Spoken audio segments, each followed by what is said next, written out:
Welcome back to the Warehouse Podcast. My name is Jesse.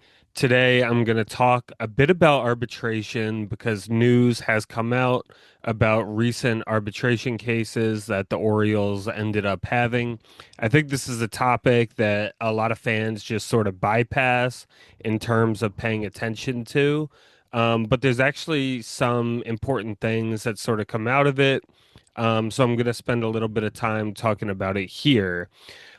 So for anybody who's a little unclear, arbitration is the process where basically players during their initial contractual obligations after they get drafted, promoted to the major leagues, arbitration is sort of their first taste on the road to free agency, where basically their performance has some impact or at least a larger impact on whatever the salaries that they are receiving. So arbitration is sort of like pre-free agency. So when you get to arbitration, you sort of have some leverage in being able to determine what your salary is going to be coming up in the following years. And yeah, and then sort of that is sort of a little taste before players get to hit free agency.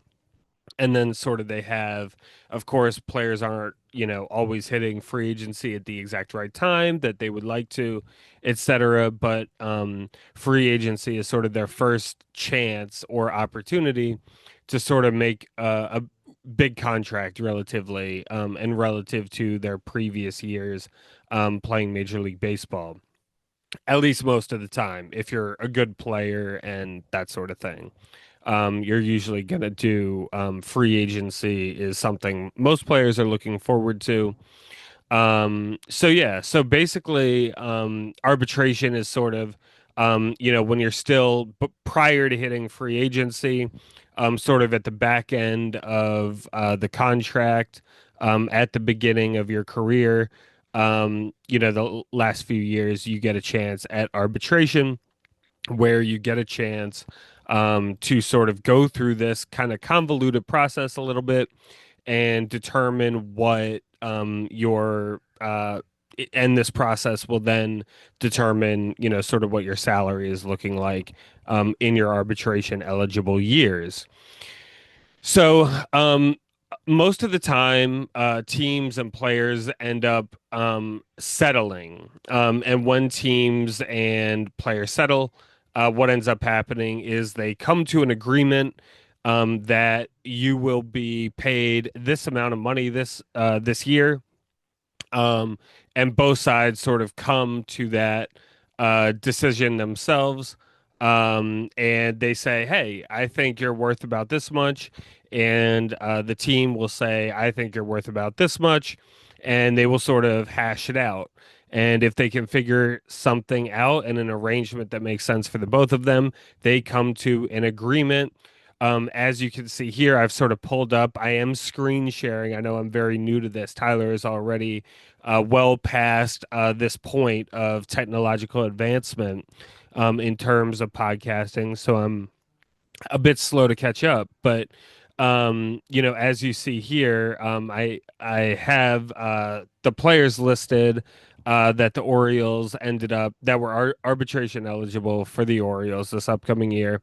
And the vast majority of them came to a settlement with the Orioles. They came to an agreement, and there wasn't really much for them to push further. It's sort of like settling out of court, quote unquote. When you're able to come to an agreement, arbitration isn't exactly court, but it sort of mirrors that a little bit. But Taylor Ward, Ryan Mountcastle, I'm skipping Keegan Akin. I'll get to him in a moment. But Taylor Ward, Ryan Mountcastle, Trevor Rogers, Tyler Wells, Dean Kramer, Adley Rutschman, Felix Bautista, Kyle Bradish, Shane Baz. I'm sorry. Let me take away Kyle Bradish. I'll come back to him in a moment again. Shane Baz, Yanier Cano, and Gunnar Henderson, they all came to agreements. The team, the players, they got together, they got in a room. They were like, hey, you know, I think, they go through this process of evaluating where each of them are at. And then over time, they come to see if they can come to an agreement. So as you see here, Gunnar Henderson this upcoming year will be paid 8.5 million, Cano 1.6 million, Boz 3.5, and so on and so forth. So the vast majority of the time, teams, players, they end up settling. And a lot of the reason for that is because most of the time, especially if you look at like some of these arbitration cases, the players and the teams are not that far off most of the time. There is a notable exception this offseason, which I will reference in a few minutes here, but in general, these are still relatively low amounts for the teams to be dealing with. So if, let's say, I mean, we can look at Tyler Wells, for instance, he's going to earn 2.4445 million this upcoming year. Maybe initially Tyler Wells came to them and was like, "Hey, I think I need to be 2.7," and the team is like, "Hey, we got you at 2 million." And, the team, Tyler Wells, they kind of meet in the middle a little bit, and they're kind of like, "Okay, and from the team's perspective, that really is not much money, right? When we're kind of dealing in figures like this, when we're talking about 300,000, 500,000, most of the time, that is not disagreeable, or it's not something that can't be negotiated through the process. So that's why a lot of the time you'll see basically these teams, these players come to a settlement. And the other reason is because of the arbitration process, which I'll detail a little bit. If you don't come to a settlement, then it sort of comes into a winner take all situation, even though there is a little more nuance to that.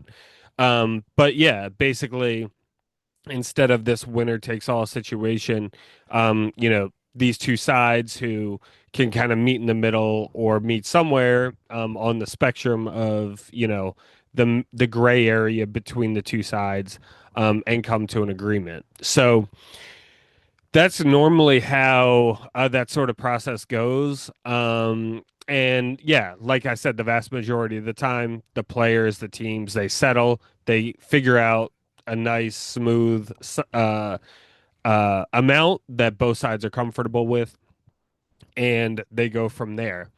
Now, turning to the two situations that I sort of mentioned, Keegan Akin, Kyle Bradish, both of these cases were situations where either the team came to them and was like, hey, you are asking for too much. There's no way we're doing this. Neither side ended up budging. Neither side sort of found that middle point or that middle ground. And then they sort of go into arbitration. And what ends up happening in arbitration is basically each side, the team, the player, they submit arguments for why they should be paid and why they are worth that amount of money. So, in some ways, this process of arbitration, even though, as I'll explain in a second here, it is winner take all, the fact that you are going to a third party, the arbiter, who is going to end up deciding who wins the arbitration case, they are going to be looking at the arguments laid out by both the player or the player's agent and the team, and they are going to be looking through these arguments.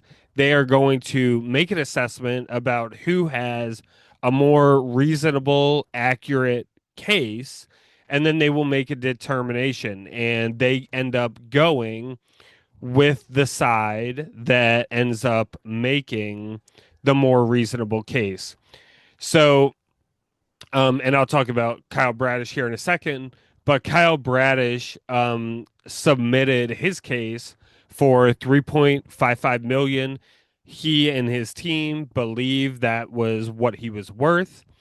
The Orioles came back and said, "Hey, we don't think you're well."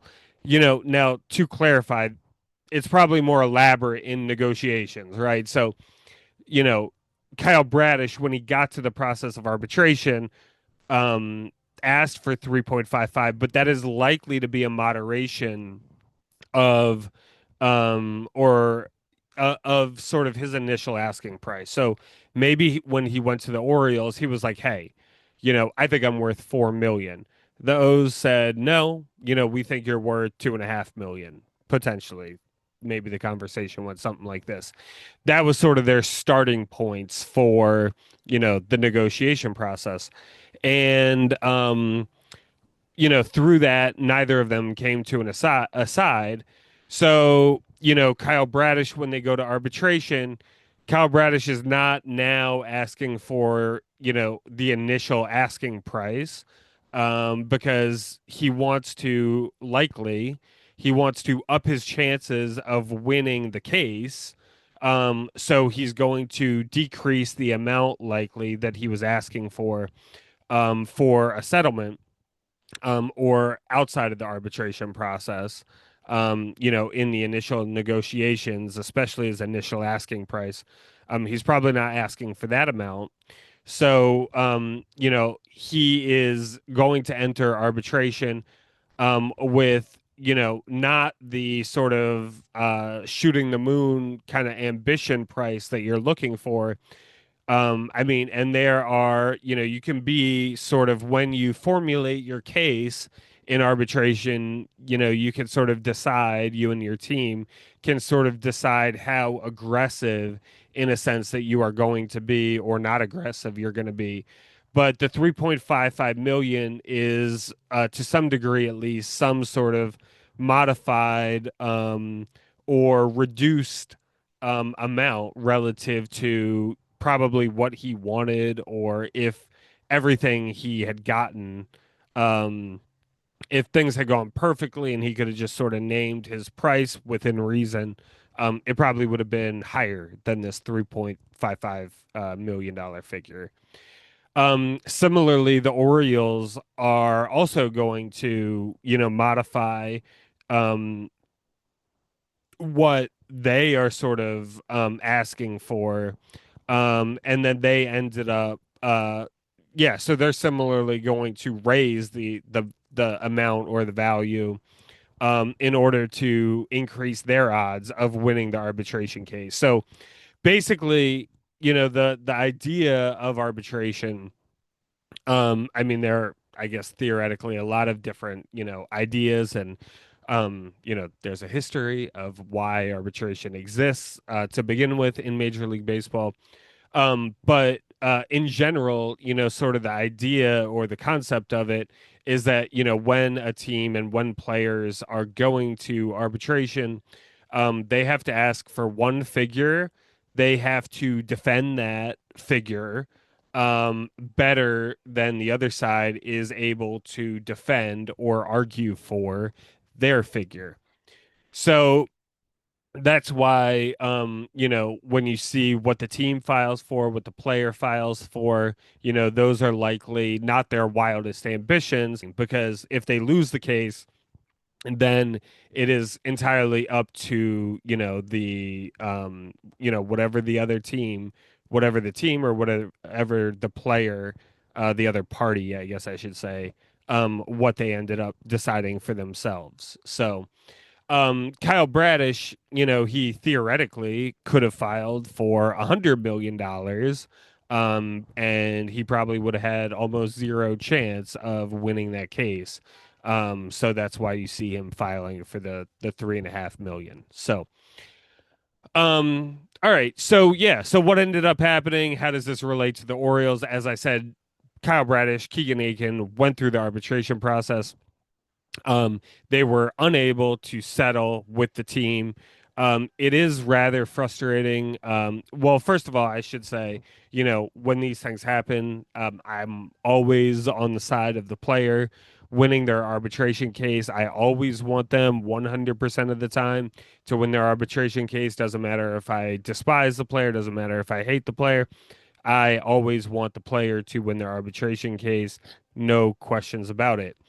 And it's kind of frustrating a little bit when you see here Kyle Bradish, he's going to be making 3.5 million, and like really the Orioles, couldn't spare $700,000. I know that's close to a million, um, or it's not too far off from a million. But even still, Kyle Bradish is going to be probably the one or the two in the Orioles rotation. And the Orioles are kind of like uh, fighting a little bit over $700,000, which, I'm sure is an amount that goes into their budget or that they are going to write down somewhere.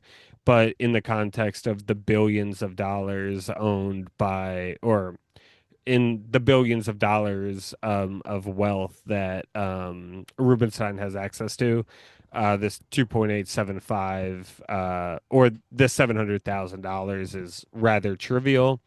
Um, so in any case, yeah, so the Orioles, Kyle Bradish ended up going to arbitration, and Kyle Bradish ended up winning the case. So this upcoming 2026 season, is going to make $3.5 million, rather than the 2.875 million that the Orioles filed for. So that's good. Encouraging to hear. Glad that he was able to win his case. Unfortunately, Keegan Akin did not share the same fate.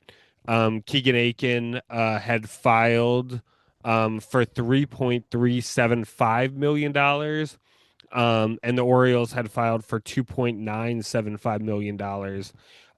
And Keegan Akin lost. So in this situation, the Orioles were able to win.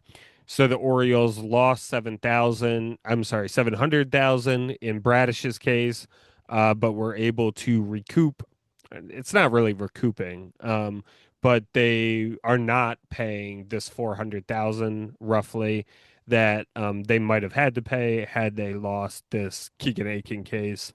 Um, so the Orioles, yeah, are going to be paying him 2.975 million rather than the 3.375. Um, it is kind of curious, especially in this situation with the numbers being so similar. It's of course this is probably a lot of money for Keegan Akin, $400,000 for the Orioles, probably not so much. So yeah, just kind of that's kind of unfortunate from his perspective. And it's kind of a brutal process, just because, you go to arbitration, you're not able um to settle, and which is probably a desired pathway for most teams and players, to not have to go through this. Um, there is, just historically, there is a lot that has been said by players about the arbitration process. A lot of times players find it really, really hurtful, when and granted, like, I get that, people might feel like, well, they're grown adults and, they should, I guess, whatever, manage their emotions better or be able to sort of deal with this thing. But basically, when teams and players go through the arbitration process, the player is arguing, I am worth this much. Please, you're trying to defend, your stats, your abilities, and why the price that you're requesting is appropriate and fair. And when teams do it, a lot of times they are trying to say why this player is not worthy of this amount of money and why they are worthy of this lower amount of money. And part of why, um, and sort of the resulting arguments that end up being made in that process is that this player is bad and this player is not good, and That's why we are paying him this low amount of money because this player can't do this. He can't do this. He had low stats here and low stats there. And, we've had clubhouse issues with him and, whatever they end up saying, that goes into these arbitration decisions. I actually don't know how much clubhouse stuff ends up sort of getting into the mix? That's actually an interesting question. I don't know if, a person will say, well, we've had this conflict with the manager reports this, these four players on the team don't like this player. So I don't really know if that actually ever gets into arguments, but it's certainly probably not the bulk of it. The bulk of it is going to be based on their performance and stuff like that. So, but yeah, teams end up arguing for why, this player is unworthy of this amount of money. And a lot of major league players have been hurt through that process. And, it can be really, really discouraging, frustrating, and make players sort of question themselves, question where they stand with the team, with the organization. So it is a really brutal sort of process for players to go through. Teams, of course, have a much easier time dealing with it because they don't have to, um, there's no sort of equivalent, right, about, um, well, I'm not playing well, but it's because, this organization I'm, trying to work for is worthless and pointless and blah, blah, blah. Or this GM or this manager, hasn't given me what I need to succeed, like that sort of inverse doesn't exactly happen. Yeah, so basically, it's a very difficult process for a lot of players to go through, especially when they go, all the way through with arbitration, and end up doing that.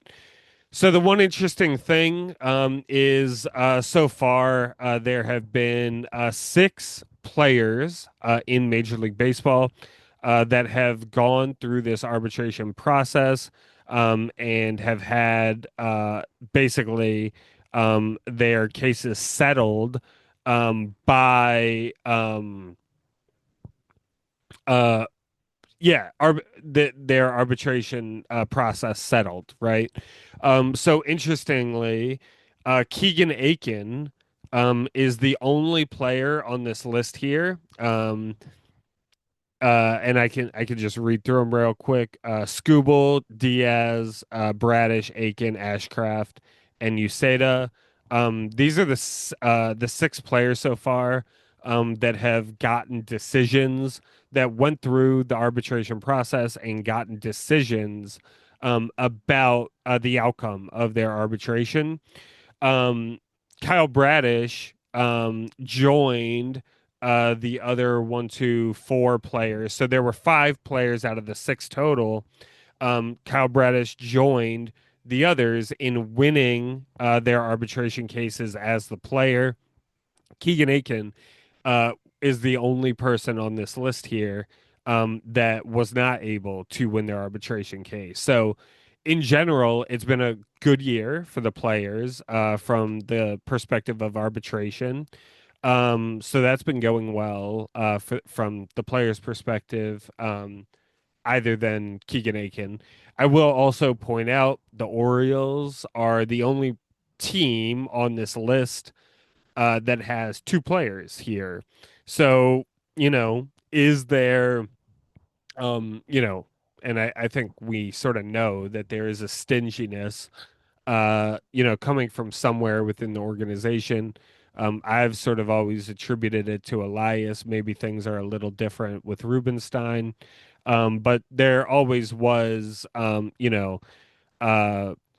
uh, Elias was always sort of, especially in his early years, cutting costs with the organization, trying to sort of, when the Orioles were bad, had sort of the bare minimum salaries and payrolls, I should say, for the team. Um, So yeah, basically, that ended up being sort of the situation. So the Orioles were kind of, is there a stinginess with this organization, that, like, they don't want to just find a way to settle with these players, or come to a compromise or something, and they're going to try to, I guess, nickel and dime for every sort of amount here. Maybe and perhaps that is a big inference. But in any case, yeah, the Orioles were sort of quarreling with both of these players, for slightly over $1 million total. So yeah, you could draw whatever sort of inferences that you want from that. I will just mention, this made big headlines, of course, this offseason, but Scooble won his arbitration case, which was a really big deal. He had filed, in arbitration for $32 million, which set a record. It surpassed Juan Soto, I think, by $1 million. For the claim that they filed for.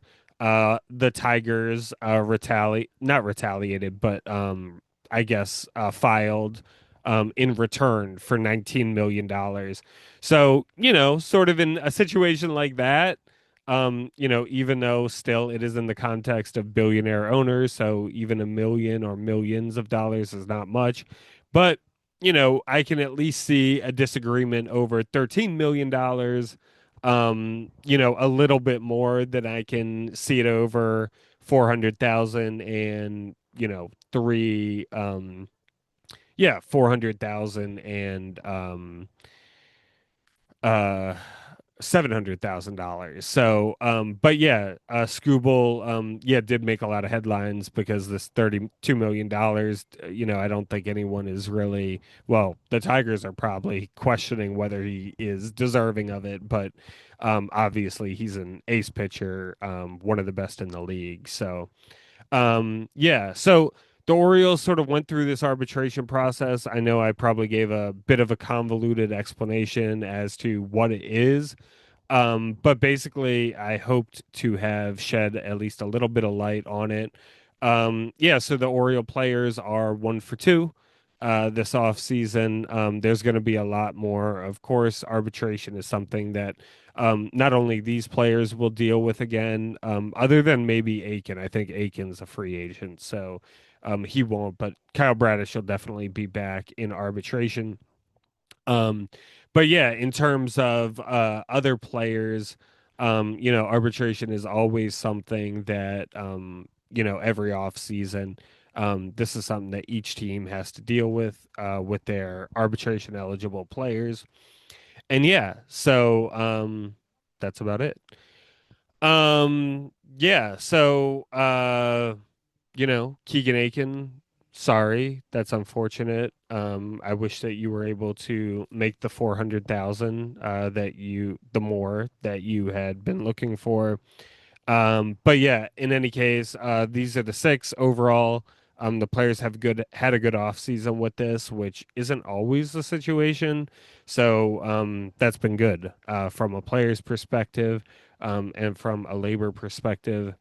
So yeah, in any case, we are approaching spring training. Things are coming fast. Pitchers and catchers reporting is coming fast, etc. So we will absolutely be back to talk about that soon. Yeah, hopefully we'll have more topics that are, more exciting, more interesting, than this sort of somewhat mundane arbitration process. But to the players, this process of arbitration is actually really, really important and significant. So I did think it deserved to get a little bit of time for us to process, and hopefully, I did a little bit of education about this, even if it was long-winded and, sort of scattered. But hopefully, it was helpful. So, in any case, all right. Thank you all so much for listening. Really appreciate you all. Excited to be approaching the 2026 Major League season and see what these Orioles can do on the field. Thank you all. Please follow the show. Give us a 5-star rating and review. We have a YouTube channel. Please subscribe to us on there. Comment on the YouTube video with any thoughts that you might have, analysis, additional information, etc. Please feel free to engage us there. If you want to get in touch with the show, feel free to email us, thewarehousepod@gmail.com. You can follow us on Instagram and Blue Sky, the warehouse at the Warehouse Pod. And as always, thank you all so much for listening. This has been the Warehouse Podcast. My name is Jesse, and go O's.